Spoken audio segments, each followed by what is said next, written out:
మీ హృదయం నుండి ఒక ప్రశ్న మీరే అడగండి. మీరు కూడా ఆ వ్యక్తుల్లో ఒకరేనా? ఎవరికి ఉద్యోగం దొరకడం లేదు? లేదా ఉద్యోగం ఉంది కానీ జీతం అవసరాలను తీరుస్తలేదు? వ్యాపారం ఉంది కానీ నడవడం లేదు? లేదా వ్యాపారం నడుస్తోంది కానీ డబ్బు నిలవడం లేదు? ఇవన్నిటితో పాటు మళ్ళీ అనారోగ్యాలు, శరీరంలో బలహీనత, హృదయంలో ఆందోళన, మెదడులో అస్థిరత, పూర్తి నిద్ర లేకపోవడం. మీరిలా అంటున్నారా? అవును, ఇవన్నీ నాకు జరుగుతున్నాయి. అయితే నమ్మండి, ఈ మాట మీ గురించే. అల్లాహ్ ఇలా అంటాడు. అల్లాహు తాను కోరిన వారి ఉపాధిని పెంచుతాడు, తాను కోరిన వారికి తగ్గిస్తాడు. వారు ప్రాపంచిక జీవితంలోనే పూర్తిగా లీనమైపోయారు. మొదటి పెద్ద లోపం పాపాలు, నిర్లక్ష్యం మరియు నిజమైన ఇస్తిగ్ఫార్ నుండి దూరం. మేము ఇస్తిగ్ఫార్ను కేవలం కష్ట సమయంలో చేసే పనిగా మార్చేశాం. కానీ అసలు సమస్య ఏమిటంటే మేము పాపాలు చేస్తున్నాం మరియు వాటిని పాపాలుగా కూడా భావించడం లేదు. నిజమైన తౌబా లేకుండా కేవలం నాలుకతో అస్తగ్ఫిరుల్లాహ్ అనడం ఆ ఇస్తిగ్ఫార్ కాదు.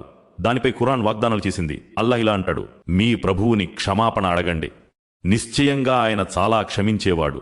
ప్రవక్త సల్లల్లాహు అలైహి వసల్లం ఇలా అన్నారు, ఎవడు ఇస్తిగ్ఫార్ను తన జీవితంలో శాశ్వత అలవాటుగా చేసుకుంటాడో అల్లాహ్ అతని ప్రతి దూఖం నుండి మరియు ప్రతి ఇబ్బంది నుండి బయటపడే మార్గాన్ని చేస్తాడు మరియు అతను ఊహించని చోటు నుండి ఉపాధినిస్తాడు. కానీ ఇక్కడ ఒక మౌలిక షరతు ఉంది. ఇస్తిగ్ఫార్తో పాటు షిర్క్ ఉంటే, బిద్దత్తుంటే, అల్లాహ్ తప్ప మరెవరిలోనైనా ఆశ, సహాయం లేదా వేడుకోలు ఉంటే ఆ ఇస్తిగ్ఫార్ వాగ్దానం చేసిన ప్రభావాన్ని చూపదు. అల్లాహ్ ఇలా అంటాడు, అల్లాహ్ తనతో ఎవరికైనా భాగస్వామిని చేయడాన్ని ఎప్పటికీ క్షమించడు. రెండవ పెద్ద లోపం బంధువుల అవిధేయత మరియు హృదయాలను బాధ పెట్టడం. మేము తల్లిదండ్రులు, భార్య, పిల్లలు, సోదర సోదరీమణులు, సన్నిహిత మరియు దూరపు బంధువుల హక్కులను తేలికగా తీసుకున్నాం.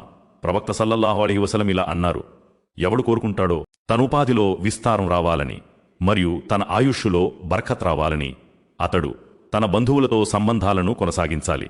మూడవ పెద్ద లోపం లెక్కలున్నాయి కానీ సదకా లేదు. మేము సరైనంగానే అంటాం. డబ్బు ఆదా చేయడం అవసరం, ప్లానింగ్ అవసరం. ఈ ఇస్లాం దీనిని తిరస్కరించదు. ప్రవక్త సల్లల్లాహు అలైహి వసల్లం ఇలా అన్నారు, దాన ధర్మాలు ఇవ్వడం వల్ల ధనం తగ్గదు. మరియు అల్లాహ్ ఇలా అంటాడు, మీరు అల్లాహ్ మార్గంలో ఏది ఖర్చు చేసినా అల్లాహ్ దానికి పూర్తి ప్రతిఫలం ఇస్తాడు. పూర్తి పరిష్కారం, హలాల్ సంపాదన, తెలివైన ప్రణాళిక మరియు క్రమమైన సదకా, ఈ మూడు కలిసి ఉండాలి. ఈ రోజు కూడా ఉపాధిలో ఇబ్బంది ఉంటే, అనారోగ్యాలు తగ్గకపోతే మరియు హృదయానికి శాంతి లేకపోతే దాని అర్థం అల్లాహ్ ఇవ్వడం ఆపేశాడు అని కాదు. దాని అర్థమేమిటంటే అల్లాహ్ మనలను మళ్ళీ తన వ్యవస్థ వైపు పిలుస్తున్నాడు. అల్లాహ్ ఇలా అంటాడు, ఎవడు అల్లాహ్ను భయపడతాడో అల్లాహ్ అతనికి బయటపడే మార్గాన్ని చేస్తాడు మరియు అతను ఊహించని చోటు నుండి ఉపాధినిస్తాడు.